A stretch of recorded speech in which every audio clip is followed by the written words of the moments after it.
سلام بچه ها، چطورید؟ خیلی خوش اومدید به جدید خفن دیگه همراه با من. بچه همونجور که بهتون گفته بودم قرار بود یه هفته ویدیو آپدیت ویدیو هامو بذارم، یعنی آپدیت هایی که اسباب بازی هم، یعنی اسباب بازی که نمیشه، بازی هایی که بهتون یاد دادم کردن، اما گفتم یه ویدیو بهتر و قشنگتر و بالتر بگیرم، یعنی رده بندی 11 تا بازیکنی که بیشتر مثلا داخل ترکیب یونایتد فیکس هستن رو قراره با هم رده بندی کنیم. فقط قبل از اینکه بریم سراغ ویدیو، لایک و کامنت و سابسکرایب چنل من فراموش نشه. بریم سراغ ویدیو. لیتس گو. خب بچه ها، ما اینجا گزینه هامون واقعا عالیه، اوکیه، بد نیست، افتضاحه یا بندازینش بیرون.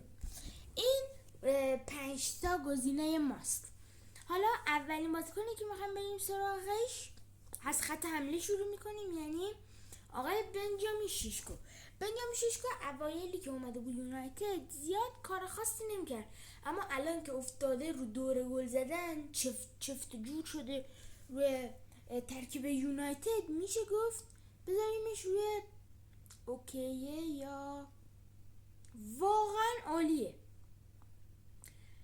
نفر بعدی ماتوس کونیا است. بچه ماتوس کونیا یه بازیکن بود که سال 2026، همین سالی که تمام شد، یه بازیکنی بود که مقابل بازی با آرسنال که گل سوم زد، مقابل بازی با خیلی تیما کار رو برای یونایتد در آورد، یعنی فوق‌العاده داشت کار میکرد. اون موقع خوب بود، بعد دیگه یه چند تا بازی یک کوچولو افت کرد، اما از نظر من به خاطر اون بازیایی که آخراش یکم بد بود میذارمش توی اوکیه. بازیکن بعدی که میخوام بریم سراغش که از 11 تا برتر یونایتد هست و قاعدتاً خواهد ماند، بران امبومبو نمیدونم، یه همچین اسمی داره. خب این بازیکن خیلی خیلی خیلی مهاجم راست عالیه، خیلی خوب بازی میکنه، خیلی پاسای خوبی میده، اما مشکلش اینجاست که گل زیاد نمیزنه، بیشتر تو حالت پاسوری، اما خیلی مفید بوده برای یونایتد، برای میذارمش توی واقعا عالیه. بازیکن بعدی میره داخل خط هافبک، یعنی برونو فرناندز واقعا یه بازیکنیه که خیلی خوب پاس میده، بازیش ولی بده، زیاد گل نمیزنه. از نظر من البته که اسمش یه جورایی میشه گفت بیشتر تو کار پاس دادن، آقای پاس گل هم شد، برای ما میذاریمش توی بد نیست. گزینه بعدی داخل خط هافبک ایشونه بچه، ایشون از چلسی اومده و اسمش سانتوسه.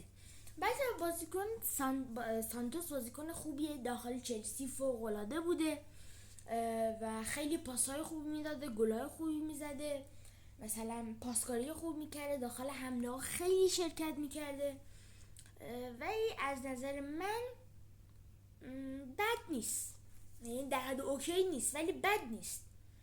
بچه این هافکی هم جدید آوردن از تیم استون ویلا، من میشناسمش، خیلی هم بازیاشو تو بلژیک دیدم، اما اسمش متاسفانه یادم رفت. این بازیکن بچه داخل استون ویلا فوق‌العاده کار میکرد، پاسای عالی میداد، خیلی عالی برای تیمش بازی میکرد، عالی حمله میکرد و تیم قبل از استون ویلا، یعنی تیم بولونیا که داخلش بود، داخل اونجا دوران اوجش بود، یعنی همه تیما رو میتونست تک نفری شکست بده، اون موقع خیلی خفن بود.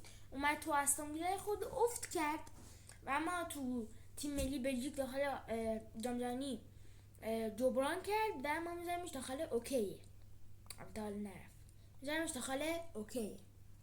بازیکن بعدی میریم دیگه داخل خط دفاعی و داخل و دیگه ویدیومون تمام میشه. میریم نفر بعدی، یعنی لوک شاو.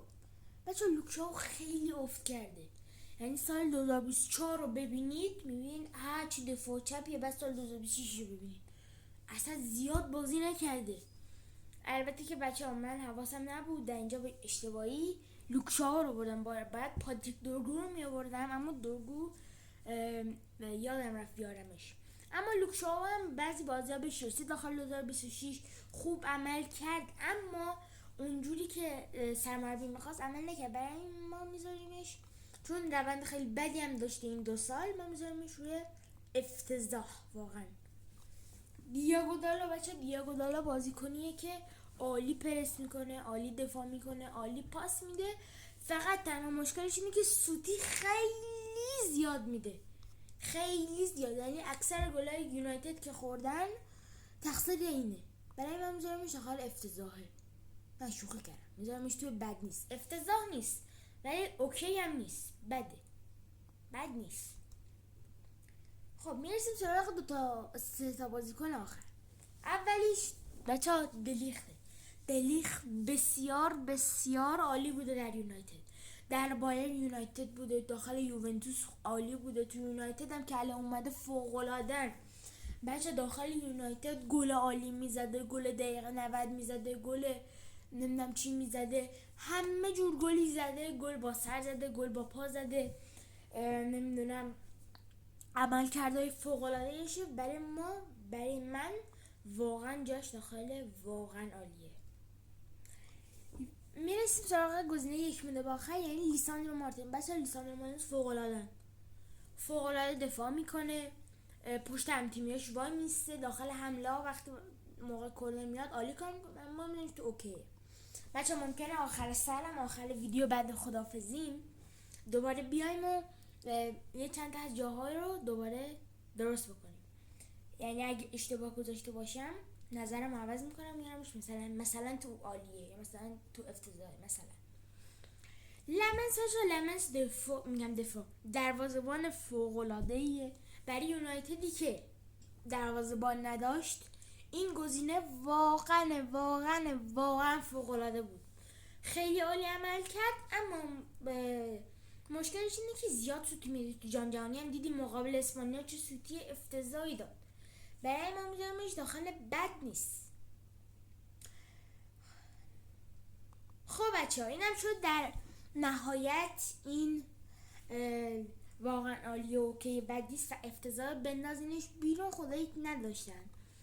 و حالا میخوام چند تا تغییر بدم توش.